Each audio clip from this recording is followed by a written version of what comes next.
একটি বড়লোকি খাবারের recipe share করব। সেটা হলো অ্যাভোকাডো স্যান্ডউইচ। আমি এই অ্যাভোকাডোটা দার্জিলিং ঘুরতে গিয়ে মার্কেটে দেখেছিলাম, তারপর ভাবলাম কিনে নিয়ে যাই, কেন কি আমি কোনোদিনও অ্যাভোকাডো ট্রাই করিনি। তো তারপর যেমন ভাবনা তেমন কাজ, আমি নিয়ে চলে এসেছি বাড়িতে, কিন্তু অনেক দিন থেকে পাকছিল না। তো সেই দিন দেখি হঠাৎ পেকে গিয়েছে অ্যাভোকাডোটা। তো ভাবলাম স্যান্ডউইচ বানানো যাক আর তোমাদের সাথেও শেয়ার করা যাক। তারপর অ্যাভোকাডোগুলোকে আমি ম্যাশ করে তাতে পেঁয়াজ কুচি, টমেটো কুচি, লঙ্কা কুচি, ক্যাপসিকাম কুচি আর ধনেপাতা কুচি দিয়ে, তারপর নুন আর গোলমরিচের গুঁড়ো দিয়ে, তাতে পাতিলেবুর রস দিয়ে ভালো করে মিক্স করে নিচ্ছি।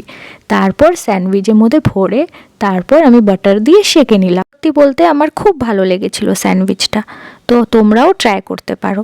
যদি ভিডিওটি ভালো লেগে থাকে তাহলে আমার চ্যানেলটিকে subscribe, like, comment and share করো। আজকের মতো বাই।